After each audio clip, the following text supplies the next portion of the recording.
Hello and welcome to Moneylife News and Views. I'm Debashis Basu. As Fed is going to start its rate cycle higher, will the markets rally? No, I haven't got it wrong. Even though conventional wisdom tells us that whenever US Federal Reserve hikes rates, stocks fall. That's what everybody believes.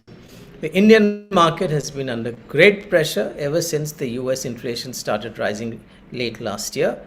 After a long phase of zero interest rates, investors have been worried that US Federal Reserve will hike interest rates to combat inflation. These fears came true in mid-January when the Fed announced that it would adopt an aggressive stance to control interest rates after the consumer price index had climbed 7% in 2021.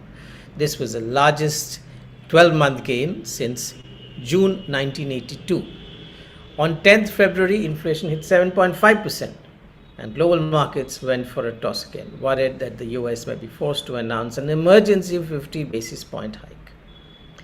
The Fed has also been shrinking its holding of government bonds and mortgage-backed loans.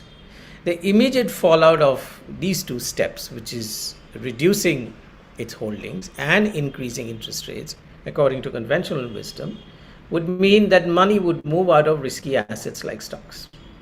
Will it? One way to understand the probable outcome is to simply examine what happened in the past when Fed hiked interest rates. It is a fact that S&P 500 index has averaged a 9% return in the 12 rate rising cycles since 1950s, and the market has gone up on 11 of them. In just 1 out of 12 of those rate hike cycles, the market actually went down. Now, sometimes older data becomes less relevant due to structural changes in the economy and markets. So let us look at some recent data. The Fed hiked rates 17 times from mid-2004 to mid-2006. And yet, during those rate hikes, the S&P 500 rallied 46%. Now, there were 9 rate hikes from 0.25% to 2.5% again from December 2015 to December 2020. And how did the S&P react? It went up non-stop from around 1900 in December 2015 to 2800 in December 2017. The index wobbled a bit in 2018 at the end of the 3-year rate hike cycle, not at the beginning. And after the Fed cut rates again in August 2018, the market went up again before the COVID-driven crash in March 2020. So what is the lesson? When Fed hikes rates, markets do not fall. They actually have risen in the past. When even recent history indicates a positive correlation between rate hikes and US indices, not the inverse, why does everyone believe that stocks will swoon when Fed hikes rates? I have no idea. I guess it is intuitive. It's common sense, but not correct, to think that if money, which is markets' fuel, gets dearer, markets would stumble. Now, there are always other forces at work rather than a simple correlation that we tend to detect, all right? And in which case, which would actually explain why stocks rise when rates rise. Usually what happens is the Fed hikes rates in response to a stronger economic growth. When the economy is doing well, corporate profit grows. When corporate profit grows, stock prices rise. Stocks don't care a damn about our own conventional wisdom. They just react to profits or increase in profits. Now, as the economy expands, the Fed hikes rates bit by bit. If growth continues to be strong, we get higher profits and higher stock prices, which make the Fed hike rates again. And so it goes. That's why you have a rate hike cycle. This explains why we see a cycle of rate hikes and rising stock prices. The connection between the two is usually strong economic growth and corporate profits. Interestingly, by the same logic, markets can fall at the end of the rate hikes cycle, not at the beginning. Remember, the Fed hikes rates to cool an overheated economy. Whether there is a strong correlation between interest rates and economic growth in every situation, of course, that's another matter, but that's the idea. which means Fed is hiking rates to cool an overheated economy. But even if rates dampen an overheated economy, it takes time for this to play out. It's not just the Fed hikes rates today and then the economy cools down tomorrow.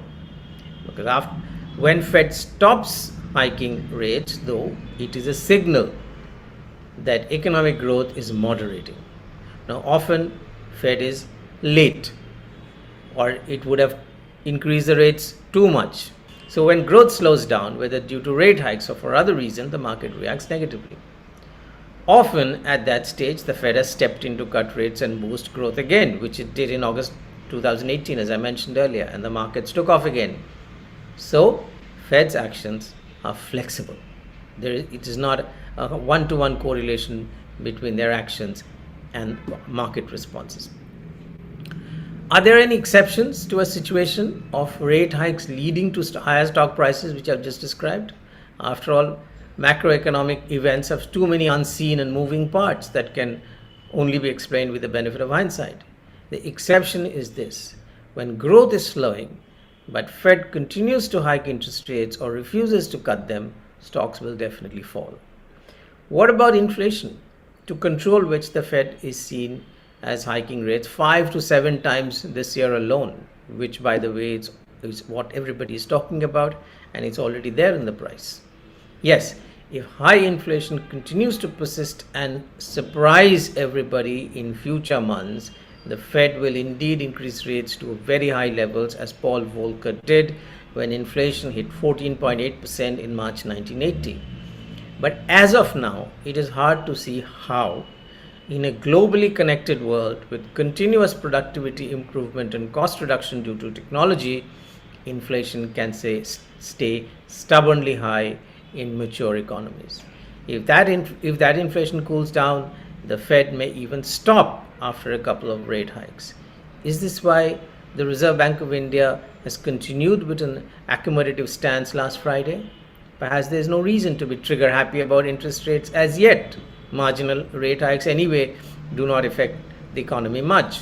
So, ending his comment on the monetary policy, the RBI governor used the late Lata Mangeshkar's famous song "Aaj Fir Jeene Ki Tamanna Hai," stressing that this song conveys the message of eternal optimism.